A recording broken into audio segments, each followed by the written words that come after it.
Abran sus Biblias, vamos a terminar en esta tarde y vamos a ver rápidamente en el capítulo 11 y 12 de Daniel, que son los últimos dos capítulos de este libro maravilloso. En el capítulo 11 de Daniel, del versículo 36 al 45, repito, versículo 36 al 45, se hace un resumen de los últimos días del anticristo. Al final casi de la tribulación, lo que va a pasar con el anticristo, qué va a hacer el anticristo, qué naciones va a atacar el anticristo, qué naciones se van a unir en este periodo al anticristo. Y vemos en el versículo 40, bueno, el versículo 36 dice, y el rey, pon ahí en tu Biblia, es el anticristo. De aquí al 45 es la persona del anticristo de una forma muy, pero bastante gráfica. El rey hará su voluntad y se ensoberbecerá, se engrandecerá sobre todo Dios. Ahí está ya, finalmente, no hay Dios más que Él. Y contra el Dios de los dioses hablará maravillas y prosperará hasta que sea consumada la ira, porque lo determinado se cumplirá. Del Dios de sus padres no hará caso, ni del amor de las mujeres, ni respetará a Dios alguno, porque sobre todo se engrandecerá. La palabra amor aquí en el hebreo es la palabra Chemda, C-H-E-M-A-D de Daniel, Chemda, como suena, y significa un deseo de placer. En otras palabras, hay grandísimas probabilidades, de acuerdo a este versículo, que el anticristo sea gay, que el anticristo sea un homosexual. Bueno, él con el poco tiempo que va a tener, ¿verdad?, de gobernar, no le va a interesar nada, no va a fundar una familia, no va a tener hijos, no va a tener nietos, etcétera, etcétera, y probablemente tiene que ser forzosamente una persona degradada moralmente. Eso es lógico. Dice el versículo 38, honrará en su lugar al Dios de las fortalezas, que es la guerra, es el poder militar, Dios que sus padres no conocieron. Lo honrará con oro y con plata y con piedras preciosas. Con un Dios ajeno se hará de las fortalezas más inexpugnables y colmará de honores a los que le reconozcan, y por precio repartirá la tierra. Versículo 41, entrará a la tierra gloriosa. Esto nos habla que el anticristo casi al final de su tiempo, ¿verdad?, entra a Jerusalén, que es la tierra gloriosa, y muchas provincias caerán de sus manos. Mas esto es interesante, ¿qué naciones van a escapar? Edom, Moab y la mayoría de los hijos de Amón. Muy bien, Edom y Moab y los hijos de Amón en la Biblia es la región de Jordania, es la nación de Jordania. Y los jordanos descienden de Lot. ¿Se acuerdan cuando Lot, vamos a ver más adelante, huyó de Sodoma y Gomorra antes de que fuera destruida? Y entonces Lot tuvo hijos con sus hijas, imagínense. Se metieron en una cueva y fue el primer incesto de la Biblia. Emborracharon a su papá y las dos hijas se metieron con su papá. Y de ahí nacieron esta generación de los edomitas y los moabitas, que fueron maldecidos durante todo el tiempo. Así que esta región de Jordania, actualmente el rey de Jordania, supuestamente que tiene un afecto por Israel, pero bíblicamente el rey de Jordania va a traicionar a Israel. Entonces vemos que el anticristo va a atacarlos, tal vez porque se echen para atrás, pero de alguna manera se va a ir contra la nación de Jordania, por lo que Jordania no formará parte del gobierno del anticristo. Esto es absolutamente seguro. Extenderá su mano contra las tierras y no escapará el país de Egipto. ¿Se acuerdan de Daniel 7? Que vimos que cuando se junten las 10 naciones o los 10 cuernos o los 10 dedos de la estatua de Nabucodonosor, va a derribar, ¿se acuerdan? Va a derribar a 3, y entre estas naciones una de ellas será Egipto, y derribará a Egipto, y los de Libia y de Etiopía le seguirán. Qué interesante que Libia y Etiopía se encuentran en la invasión de Gog y Magog en el capítulo 38 de Ezequiel. Libia y Etiopía aparecen con el nombre de Cus y de Fut, que en el capítulo 10 del Génesis descienden de Cam, que fue el hijo maldecido de Noé.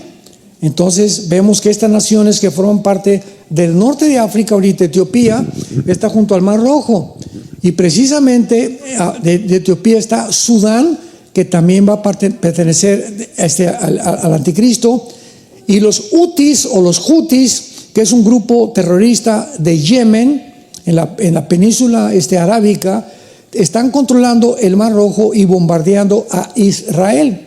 Si cierran el Mar Rojo y si cierran el Golfo Pérsico junto a Irán, viene el caos del petróleo en el mundo, que es lo que muy pronto va a suceder. Entonces, todas estas regiones geográficas tienen conexión con lo que está pasando actualmente geográficamente. Pero noticias del oriente y del norte lo atemorizarán. Y en Apocalipsis 16 dice la Biblia, versículo 12 en adelante, y será abierto el río Éufrates para que pasen los reyes del oriente a la tercera guerra mundial, que ahí aparece con el nombre del Armagedón.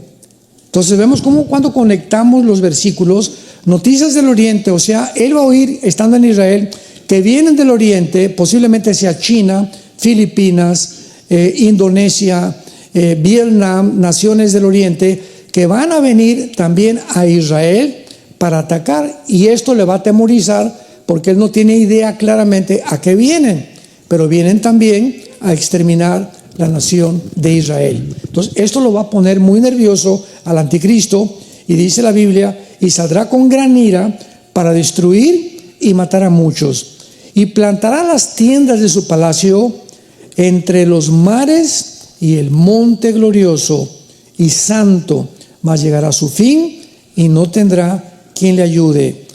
O sea, las tiendas, los cuarteles generales del anticristo estarán entre Jerusalén y el mar Mediterráneo, posiblemente en Gaza. La zona geográfica que se encuentra ahorita en disputa para tratar de poder establecer un doble estado en Israel, los palestinos y los judíos. Y en este momento les aclaro que nunca en la Biblia ha existido una nación palestina.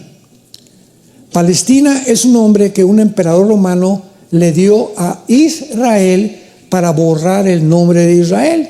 Ahora Palestina.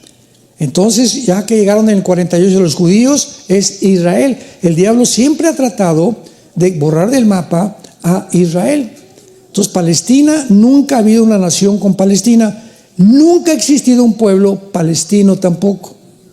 Entonces, ¿de dónde sacaron los palestinos llamarse palestinos? Bueno, la explicación es que antes de 1948, cuando los judíos llegaron a establecer su estado libre e independiente en Israel, había muchísimos árabes en la tierra de Israel.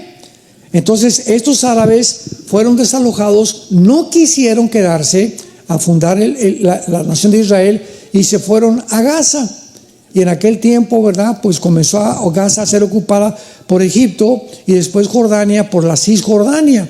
Entonces todos estos árabes que estaban ahí comenzaron a llamarse palestinos para que las demás naciones árabes les dieran refugio, los judíos, y tuvieran los árabes a un pueblo dentro de Israel, porque Gaza pertenecía a Israel, y pudieran invadir a Israel tarde o temprano.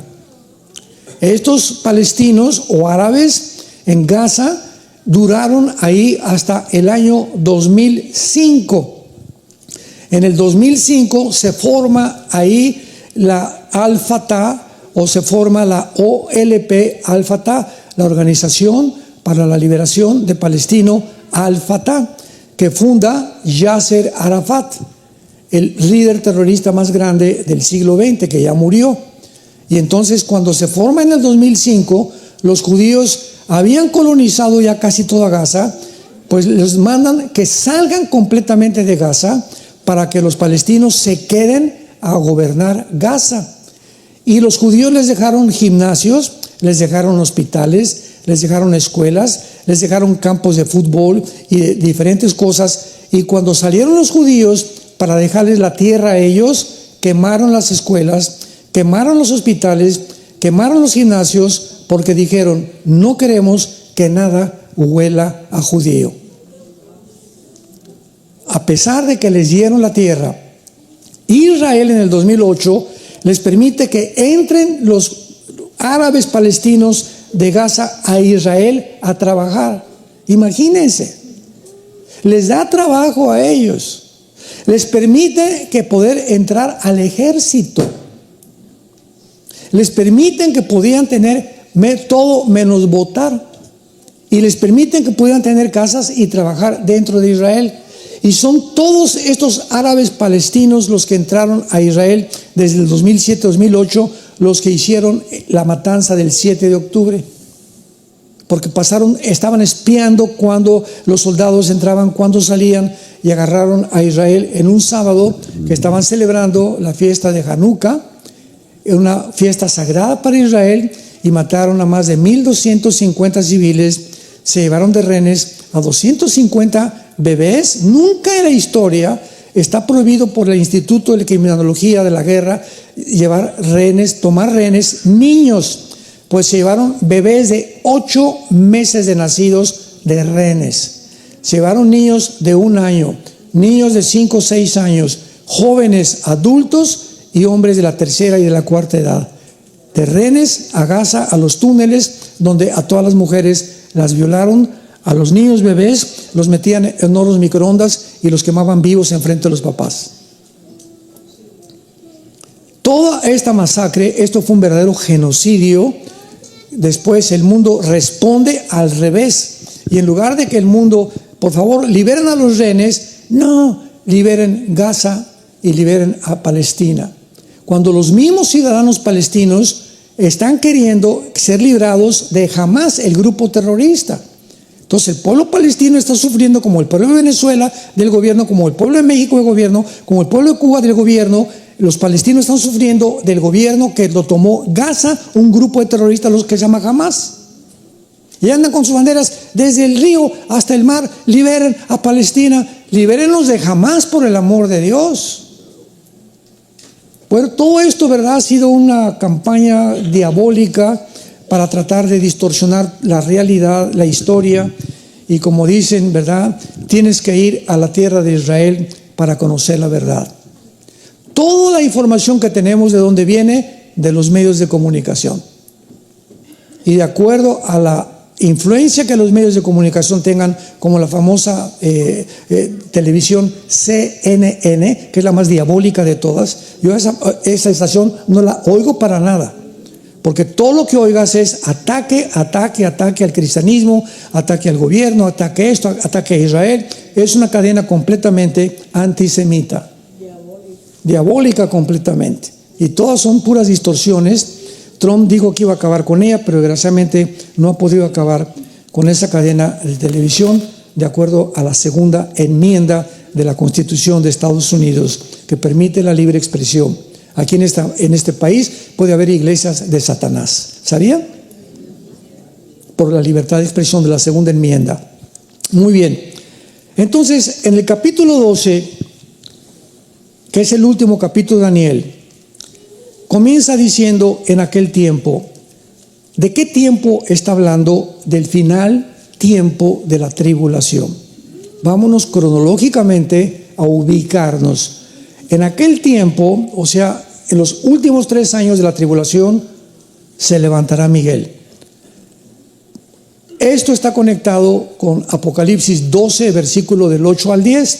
Y vi una gran guerra en el cielo, donde Miguel y sus ángeles peleaban contra Satanás y sus ángeles, y fueron derrotados, y Satanás fue echado a la tierra con gran ira para perseguir a los judíos y a los cristianos que se convirtieron durante la tribulación. En aquel tiempo se levantará Miguel. Miguel es el arcángel de la nación de Israel.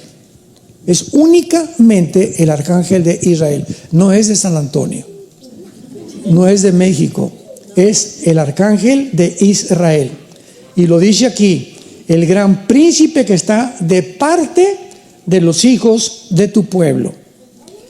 Y será tiempo de angustia. Esta frase, tiempo de angustia, et sará en el hebreo, significa el tiempo o el final de la tribulación, que también lo encontramos en Jeremías 30, del 6 al 8, donde dice: habrá tiempo de angustia para Jacob. Jacob representa a Israel. Y comienza a narrar y termina Daniel sin que él supiera, cuando escribió esto, a qué se refería el tiempo de angustia. Tiempo como nunca desde que hubo gente habrá hasta entonces. Esto está igual a Mateo 24, 21 y 22.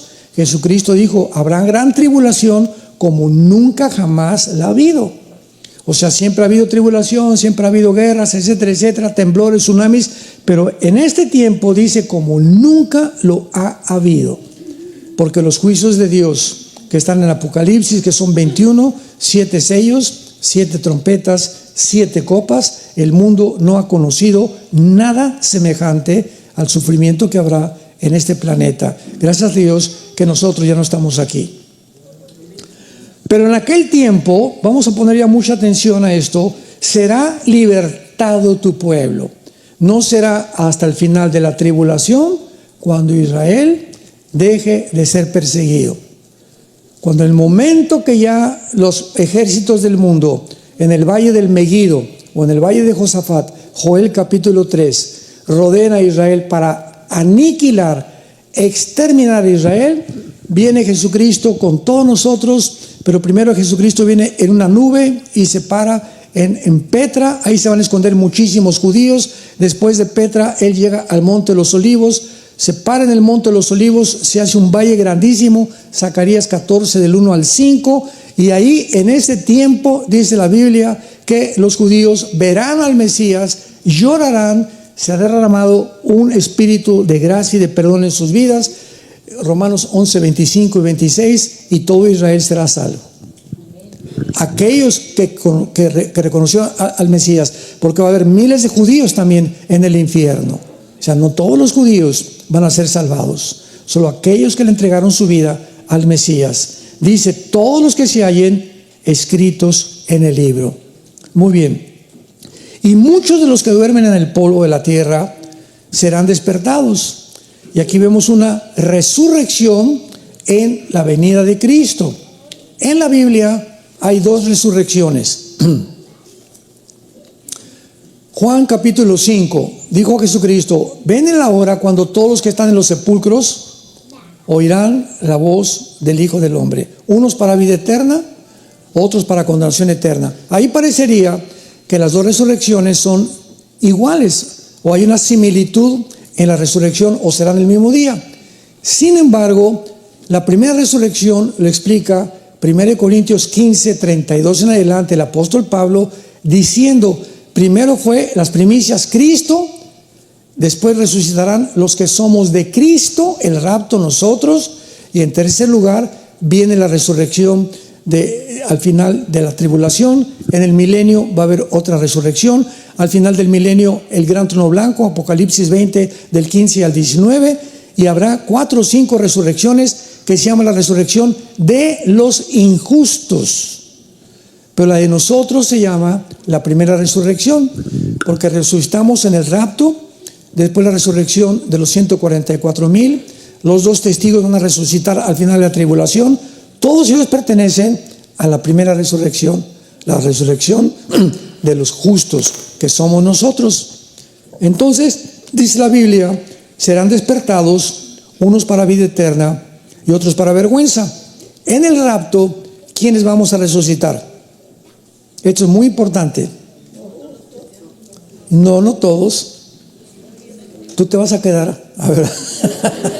Yo no dije quién, ¿verdad?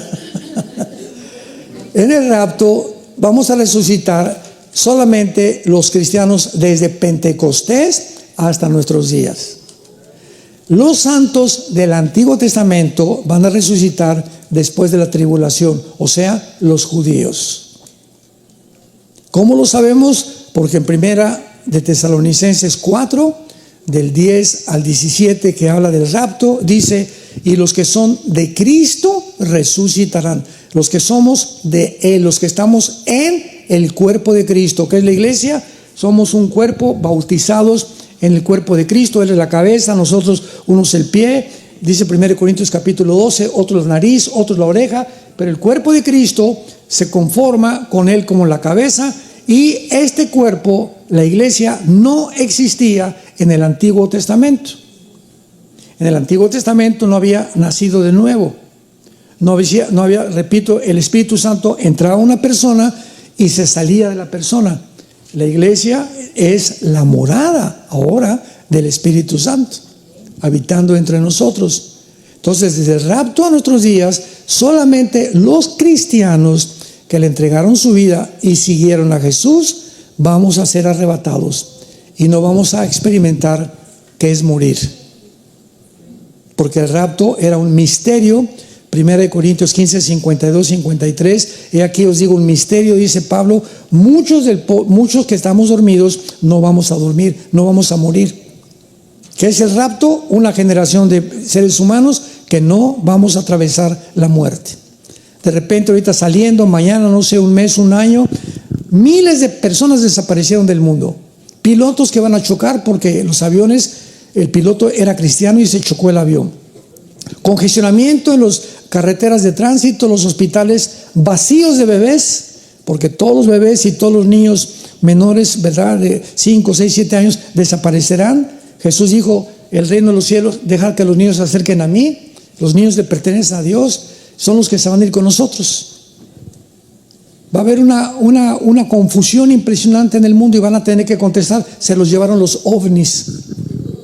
Va a ser la respuesta de los científicos a la desaparición de millones de personas en el mundo. Versículo 3: y los entendidos, sakal en el hebreo, sakal es la palabra entendidos, que significa los que están, escuchen esto, los que están conscientes de la realidad. O sea, todo el mundo vive una fantasía. Platicábamos del Foro Económico Mundial, que son los mejores genetistas, políticos, diplomáticos, politólogos, ex embajadores, presidentes, creyendo que van a crear una raza superior. Viven, ¿verdad?, completamente peor que marihuanos. Yo siempre les digo, son marihuanadas. No viven la realidad. ¿Quién es la única persona? Porque hay personas que viven, son muy, muy positivas, otros que son muy, muy negativas, y el cristiano no es ni muy positivo ni muy negativo. El cristiano vive en medio. El balance es el estado perfecto del ser humano, y este balance, estar en medio, ni para acá ni para allá, sino en medio, es la única forma que se logra teniendo a Cristo como tu Salvador. Y somos los que debemos de vivir la realidad. Somos los que estamos conscientes de lo que está pasando en el mundo. Y no nos extraña ni nos asusta ya nada. Que cayó el dólar, que cayó esto, que el petróleo, no nos asusta nada. La paz que sobrepasa todo entendimiento guarda nuestros pensamientos en nuestro corazón en Cristo Jesús. Porque mi Señor me dice: nunca te voy a dejar, nunca te voy a abandonar. Entonces, ¿por qué te asustas? ¿Por qué temes, hombre? El temor a Dios es lo que nos mantiene tener paz en el corazón. Y da una señal el Espíritu Santo, versículo 4, que en los últimos tiempos el mundo, la ciencia, el conocimiento aumentará. Como ya lo vimos en las conferencias pasadas, el siglo XX fue el resurgimiento completamente de la ciencia nuclear, de las medicinas, se inventó la televisión, los focos, las píldoras anticonceptivas, todo se inventó a partir del siglo XX. Se culminó con los satélites de comunicación, culminó con el iPhone el 70, las computadoras, los chips, las iPads y todo lo que estamos ya ahorita en el siglo XXI, que ya ahorita nada nos sorprende, y llegamos hasta la inteligencia artificial, que es lo último que el ser humano va a llegar, donde será usado por Satanás la inteligencia artificial, tarde o temprano, y por el anticristo. Ahora bien, dice el versículo 5, y Daniel miré, y otros dos que estaban en pie, el uno a este del lado del río y el otro al lado del río. Daniel estaba en el río Tigris. El río Tigris y el río Éufrates corren principalmente desde Turquía y desembocan en el Golfo Pérsico. Son casi 2,000 kilómetros lo que tiene el río, y Daniel se encontraba ahí en Medio Oriente, en el río Tigris, y dice Daniel que entonces vio un ángel en el río, uno de este lado de la orilla del río y otro lado del otro lado del río. Y de repente vio a uno flotando sobre las aguas, a un tercer ángel parado, versículo 6, varón vestido de lino, que estaba sobre las aguas del río, y le preguntó a Daniel, ¿cuándo será el fin de estas maravillas? O sea, ¿hasta cuándo terminará la persecución contra nosotros? ¿Cuándo terminará su plan Dios para Jerusalén, el templo y los judíos? Y el varón vestido de lino, que estaba sobre las aguas del río, alzó su diestra y su siniestra al cielo. Hizo esto, su diestra y su siniestra. Nunca en el Antiguo Testamento una persona para jurar levantaba las dos manos, siempre levantaban una mano. Nosotros, por ejemplo, un presidente cuando va a jurar, jura sobre la Biblia, ¿verdad? Y nada más pone una mano, no pone las dos. Pero cuando son las dos manos, implica algo sobrenatural. O sea, el que estaba jurando era un ángel del cielo, y confirmaba con levantar la mano izquierda y la mano derecha que lo que va a decir es y viene directamente del trono de Dios. Alzó su diestra y su siniestra y juró. Fíjense nada más, a nosotros se nos prohíbe jurar, ¿se acuerdan? No juréis ni por esto ni por Dios, mucho menos jamás que vuestro hablar sea sí y no. Y no, te juro por Diosito Santo, te juro por mi mamá. Eso no debemos hacerlo. Si no me crees, no me creas, yo te estoy diciendo la verdad. Es como debemos hablar nosotros entre hermanos cristianos. Nuestra palabra es muy importante. Juró por el que vive por los siglos de los siglos, que es Dios, que será, ahí está, por tiempo, tiempos y la mitad de un tiempo. Moed y Chetzi, que significa tiempo, un año, medio tiempo y la mitad de un tiempo entero. O sea, 3 años y medio. Juró por 3 años y medio.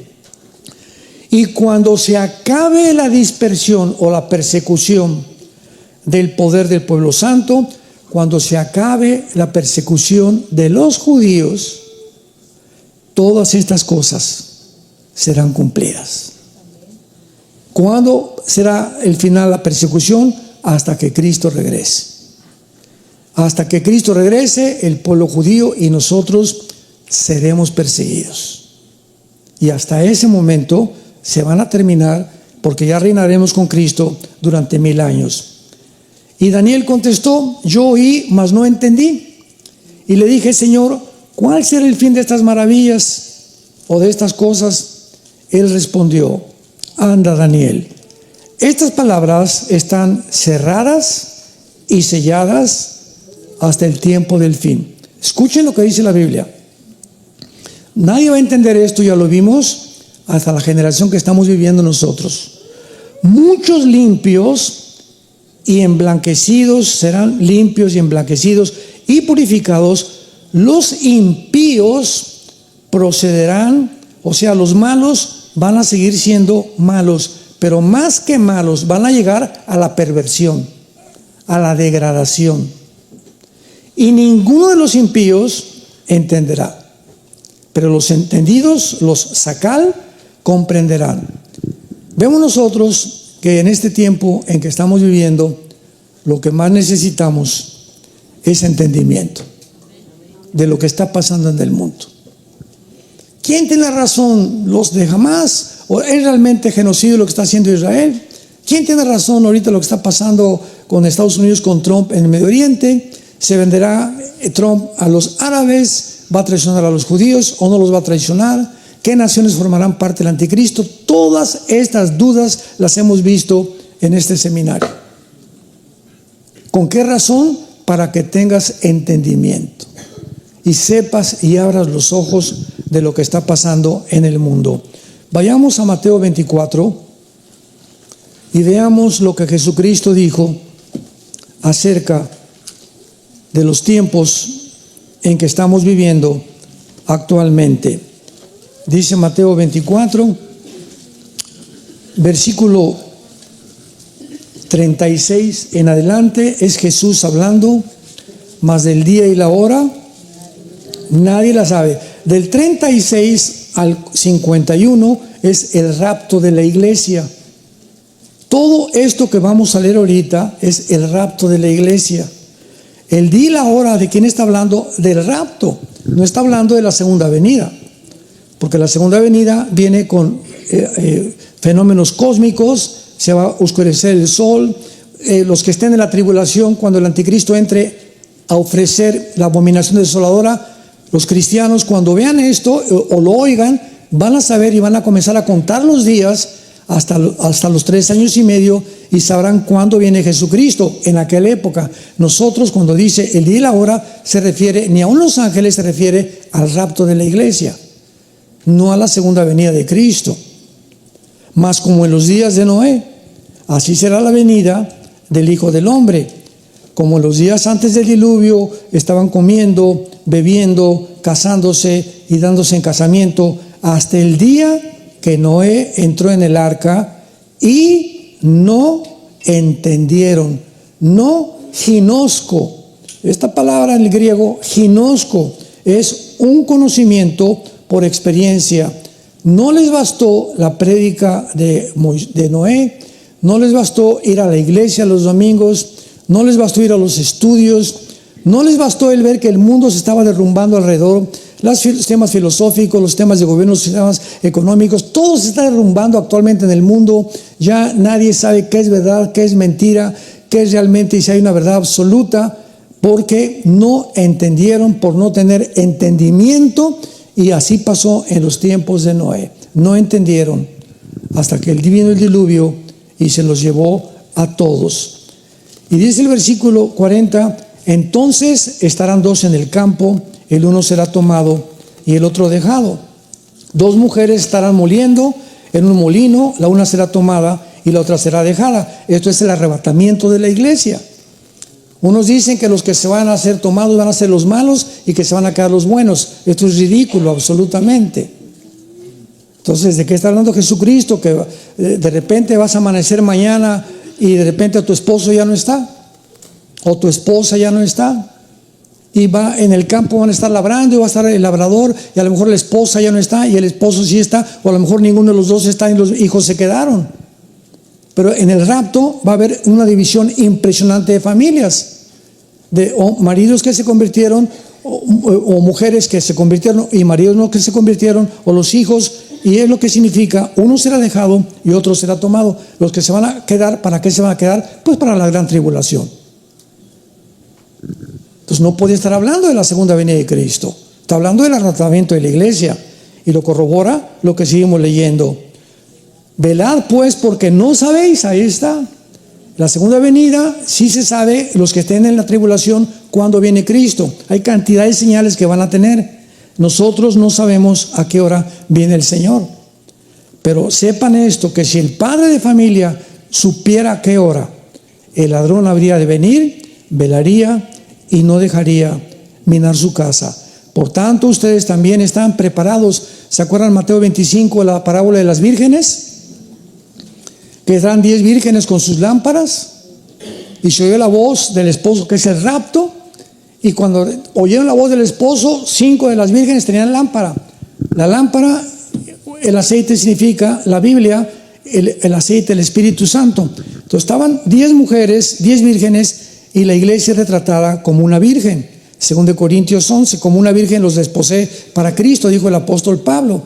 Entonces está retratando las 10 vírgenes a la iglesia. La mitad están con la Biblia. Sí tienen la Biblia, pero nunca el diablo es más diablo que cuando tiene la Biblia. Los mormones tienen la Biblia, hay hindúes que tienen la Biblia, hay cantidad que tienen la Biblia y no son cristianos. Necesitas la Biblia más el Espíritu Santo, que es el aceite. Entonces vino la voz del esposo y los que tienen el aceite corrieron y se fueron con el esposo. Y las otras llegaron, ábrenos la puerta. Y dice Jesús algo tremendo que sabemos que no eran salvas. Yo no las conozco. Y dice 1 Timoteo 5, Dios conoce a los que son suyos. Y entonces me dirán, Señor, Señor, hablamos lenguas, hicimos milagros. Y les diré, nunca los conocí, hacedores de maldad.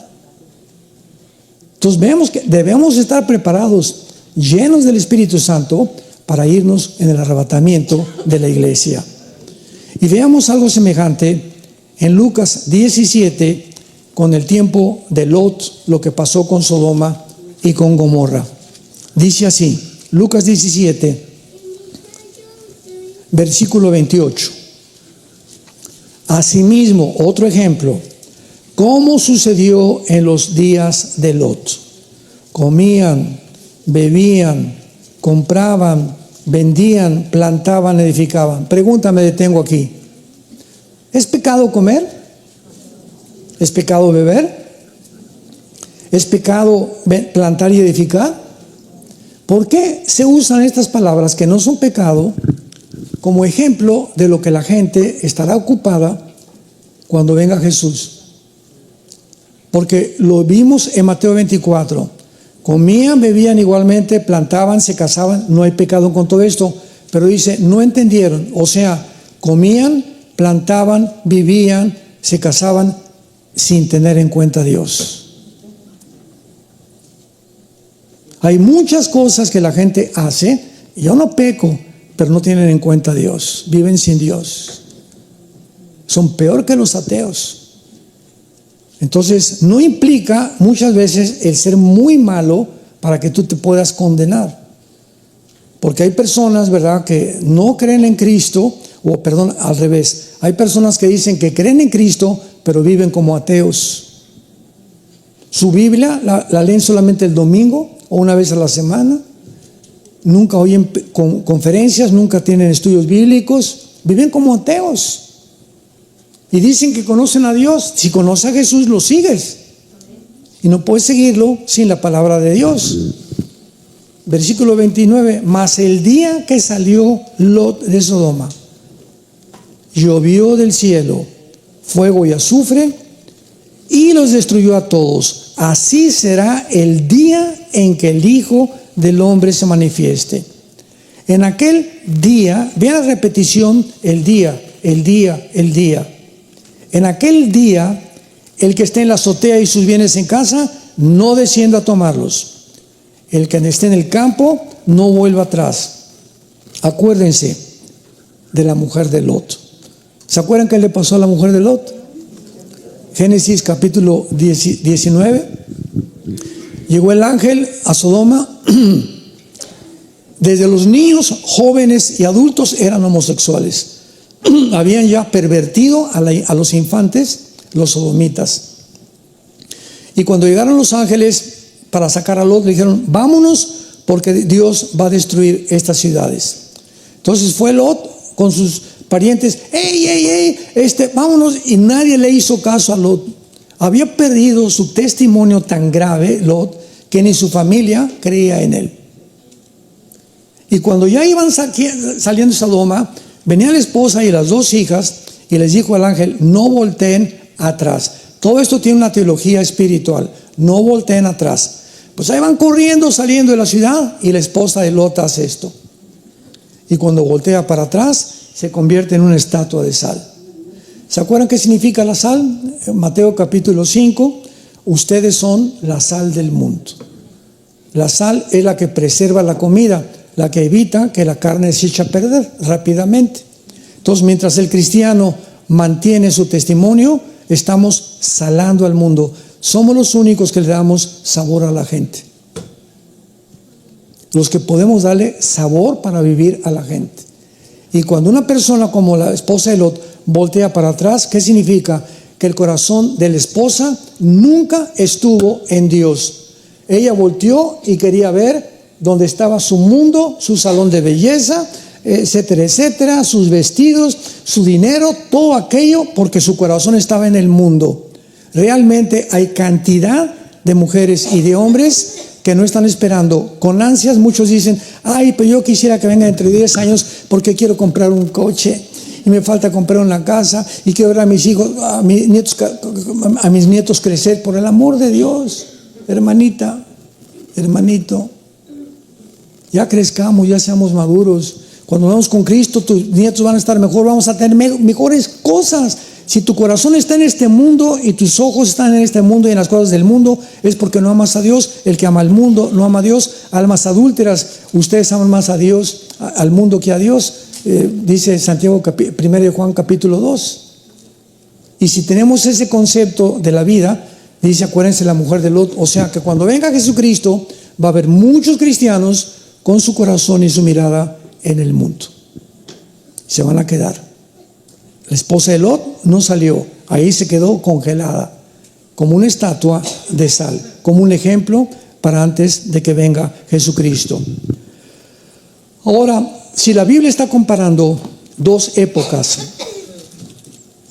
que es la de Noé y la de Lot, es interesante que vayamos al capítulo 6 del Génesis y podamos entender ya con más profundidad por qué Dios compara la época de Noé y por qué comparó la época de Lot.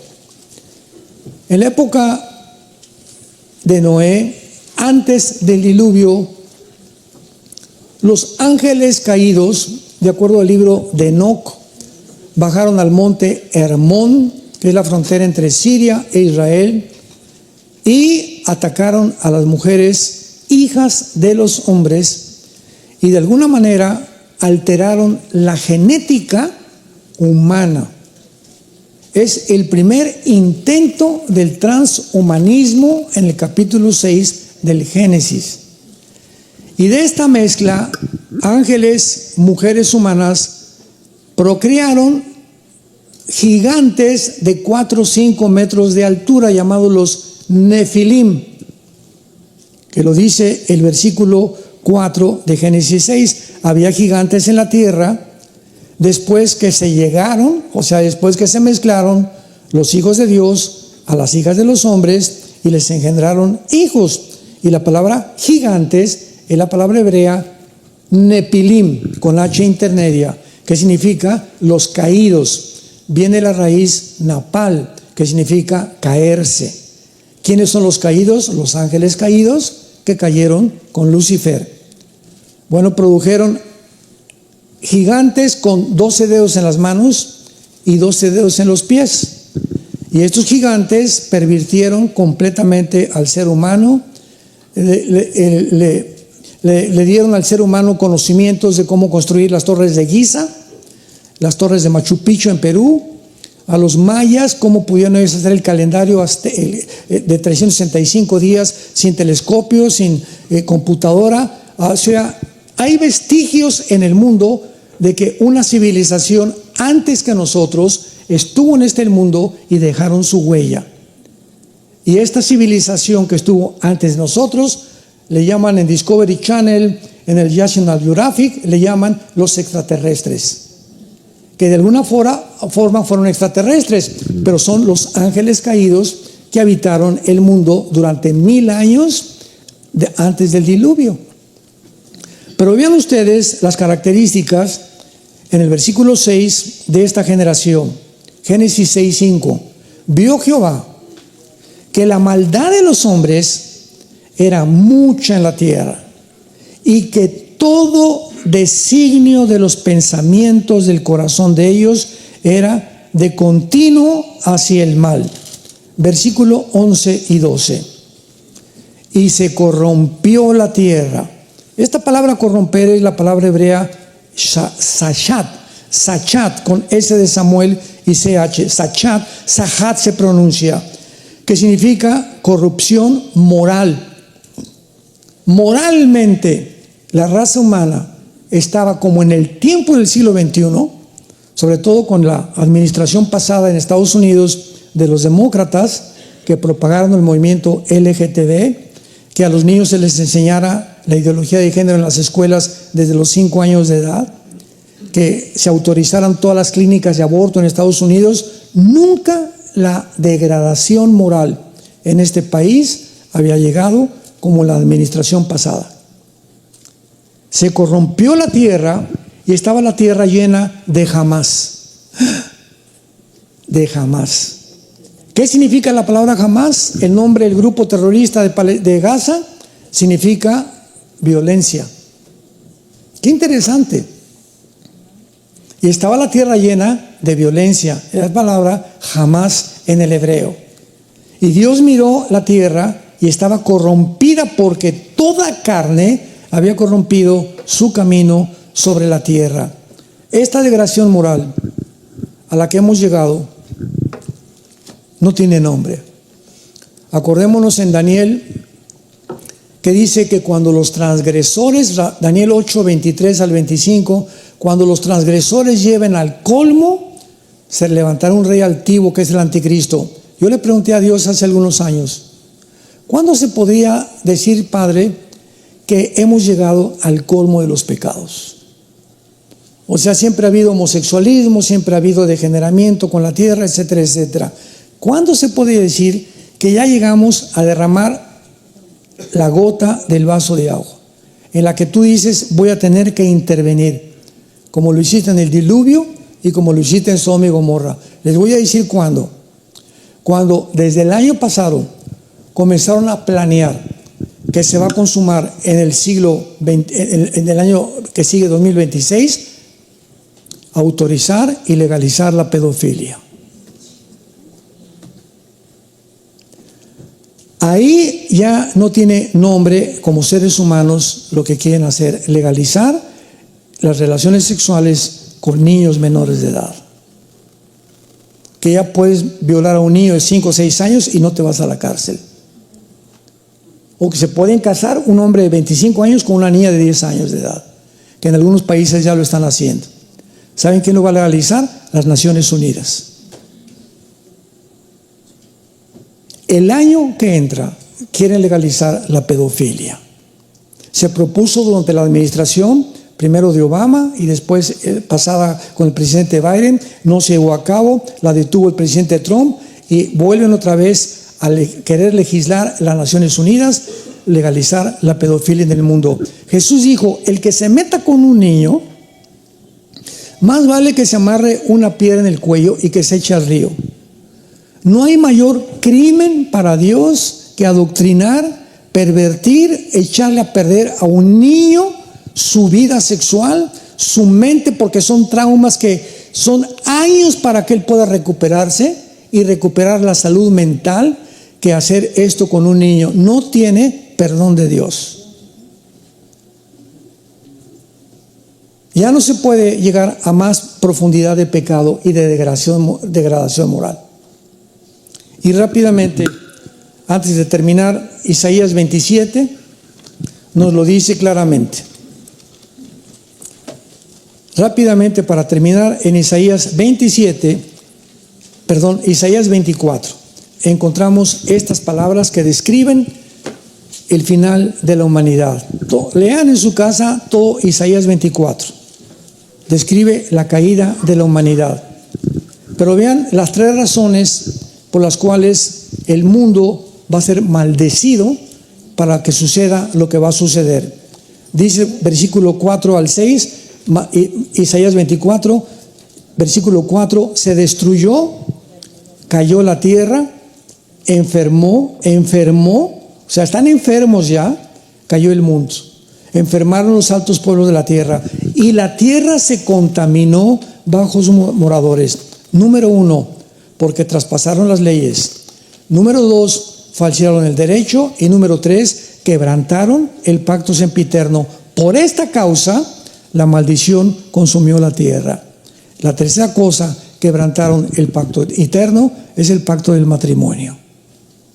Es el pacto de la familia. Lo primero que Dios instituyó fue el matrimonio con Adán y Eva. El matrimonio es la institución más santa, más sagrada que existe en la Biblia, el matrimonio. Porque es el matrimonio donde se producen la familia, un hombre, una mujer, los niños y la descendencia y los nietos o bisnietos, tercera y cuarta generación. Pero cuando el matrimonio ya se detiene y se redefine, ahora se puede hacer hombre con hombre y mujer con mujer, y además darle a un matrimonio de hombres y un matrimonio de mujeres, darles a adoptar niños, ya es el acabose. Ya están enfermos, completamente enfermos. Por eso Dios hizo varón y hembra, porque los muchachos necesitan el patrón de tener un padre. Los niños tienen que identificarse con nosotros, las niñas con las mujeres. Y yo no le puedo dar a una niña lo que mi esposa le puede dar, ni tampoco puede dar a mi esposa a lo que yo le puedo dar a mi hijo varón. Por eso es entre dos sexos el matrimonio, hombre-mujer, pero cuando son dos mujeres y dos hombres, echamos a perder el diseño original de Dios. Nos hemos pervertido, estamos enfermos. La humanidad está enferma. Y peor todavía que van familiares a la boda de, se casa mi Riquín con Carlín. Y ahí van, oiga hermano, ¿puedo ir al matrimonio de mi hijo porque es gay? Hermana, ¿estás enferma tú también? ¿Estás enfermo tú también? ¿Estás enfermo tú también? Hemos perdido completamente el contacto con la realidad, ¿se dan cuenta? Es un mundo ya irreal, es un mundo de fantasía, un mundo completamente de perversión. Por esta causa, la maldición vino a la tierra y no tarda en caer esta maldición, que son los juicios del Apocalipsis sobre una humanidad rebelde, terca, que ha luchado en contra de los mandamientos establecidos en su palabra. Yo les pido a todos ustedes en esta tarde que inclinemos su cabeza y ahí desde tu lugar. La Biblia dice, mas Dios muestra su amor para con nosotros, en que siendo aún pecadores, Cristo murió por nosotros. El que no conoció pecado, por nosotros se hizo pecado, para que nosotros fuéramos hechos la justicia de Dios en él. Mas él herido fue por nuestras rebeliones, despreciado y desechado entre los hombres. Como que escondimos de él el rostro, fue menospreciado y no lo estimamos. Mas ciertamente él llevó nuestras enfermedades, nuestros dolores, y el castigo que merecíamos fue puesto sobre el Hijo de Dios. En esta mañana Dios te dice, te amo. Dios nos ama, pero hay algo que ha impedido que tú te acerques a Dios y que Dios también se acerque a ti para vivir en tu vida. La Biblia le llama el pecado. Este pecado Cristo lo quitó de en medio, y cuando recibes a Cristo en tu vida, Él abre el camino por medio de su sangre hacia la cruz, porque fue en la cruz donde Dios se encuentra con el ser humano pecador, gracias a la muerte de su Hijo Jesucristo. ¿Qué tengo que hacer? Me preguntarás, para en esta mañana salir de este lugar con Jesucristo en mi vida. La Biblia dice, número 1, arrepiéntete de tus pecados. Reconoce que en este momento tu vida vive en pecado, que eres un rebelde, eres una rebelde contra los mandamientos de Dios. Y así, con toda tu rebelión y con todo tu pecado, cree que en la cruz la sangre de Cristo nos limpia de todo pecado, y que a los 3 días resucitó de los muertos para darnos la esperanza de vivir con Él por toda la eternidad. Y dile estas palabras simplemente, que salgan de tu corazón. Señor mío y Dios mío, perdóname. No soy la persona que tú quieres que yo sea. Creo que en esa cruz pagaste por mí con tu sangre preciosa.